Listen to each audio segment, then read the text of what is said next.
वरहमतुल्लाह। इस वक्त हम मौजूद हैं स्टार सिटी मॉल के बाहर और इमरान रशीद शेख के साथ मौजूद हैं। अभी हमने बहुत सारे दुकानदारों के इंटरव्यू किए और हमने उनसे ये पूछना चाहा कि हमें ये बताएं कि जो गवर्नमेंट का नोटिफिकेशन आया है इस बारे में आपकी क्या राय है। तो इमरान रशीद हमारे साथ जो थे वो बिल्कुल साथ साथ थे, तो इनसे हम पूछेंगे कि दुकानदारों के क्या पैगाम है आपका दुकानदारों के लिए, और जो दुकानदारों ने आपके सामने पैगाम दिए हैं क्या पैगाम है।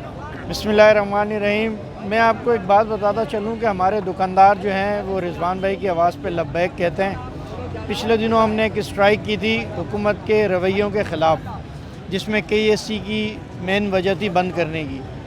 तो दुकानदारों ने उसको अप्रिशिएट किया और लब्बैक कहते हुए एक एक दुकान हमारी जो है बिज़नेस कम्युनिटी ने तमाम बिज़नेस कम्युनिटी ने ताउन किया और पूरा कराची बंद रहा। उसके साथ साथ स्टार सिटी मॉल भी बंद रहा।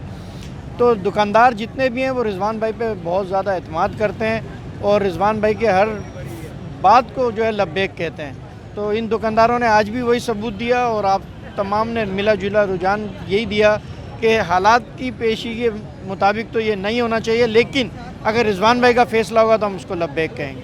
जी बिल्कुल। इस वक्त हमने इमरान भाई से भी जाना और हम खुद भी आपको ये बताएंगे कि अक्सरियत में जो दुकानदार हैं उन्होंने यही कहा कि हम दुकान नहीं बंद कर सकते मौजूदा हालात के अंदर। गवर्नमेंट कोई और तरीक़ेकार निकाले और आसानियाँ निकाले जिसकी वजह से जो बिजली जो है वो बचाई जा सके, ना कि दुकानदारों को ताजरों को परेशान किया जाए। अस्सलाम वालेकुम वरहमतुल्लाह। काशिफ कादरी, मोबाइल मार्केट, अब्दुल्ला हारून रोड, सदर कराची।